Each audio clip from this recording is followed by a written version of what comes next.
On se retrouve après une période d'interruption qui a été consacrée, comme vous le savez, aux doubles échéances électorales. Le paysage politique français a été bouleversé, il a changé, on va essayer d'analyser ça ensemble maintenant.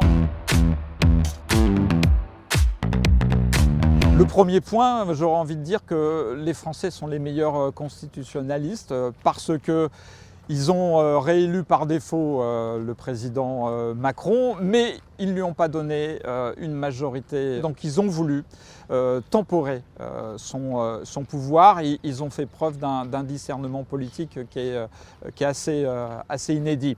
Donc on nous a dit quelque temps après le résultat des législatives que rien ne pourrait se passer au Parlement, que le gouvernement ne pourrait pas obtenir ce qu'il veut.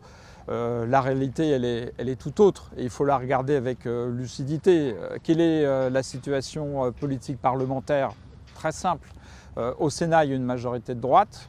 À l'Assemblée, il y a une majorité de droite et il y a un président Macron réélu qui fait une politique de droite. Je rappelle, malheureusement, et j'en suis très triste, qu'à l'Assemblée nationale, les députés de la gauche, c'est environ un quart de l'hémicycle, 26% pour être exact.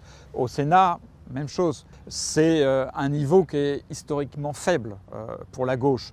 Donc, qu'est-ce qui reste à la gauche comme possibilité au Parlement?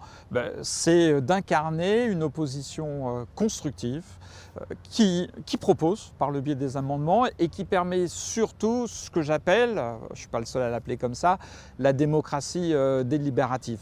Il faut faire comprendre ce qui se passe au Parlement, la façon dont le gouvernement présente ces textes, pour quelles raisons politiques, et puis les alliances qui peuvent passer avec les Républicains, parfois avec l'extrême droite et j'en suis désolé.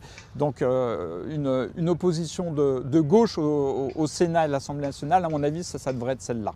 Je ne crois pas en une dissolution de l'Assemblée nationale.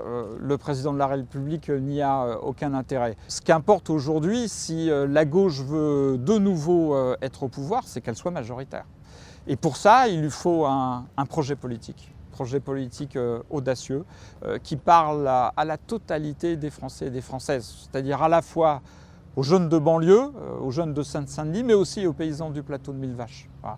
Ce que je pense personnellement, c'est qu'il nous faut une nouvelle utopie politique. Et cette utopie politique, elle pourrait être portée par le projet républicain. Le projet républicain, il a quelque chose de révolutionnaire dans le sens où il souhaite donner à chacun l'égalité des droits.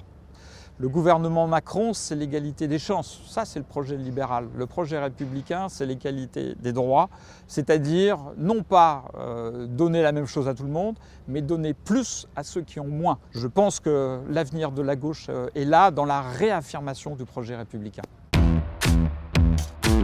Bonnes vacances si vous en avez. Moi, je vais continuer à siéger là quelques temps.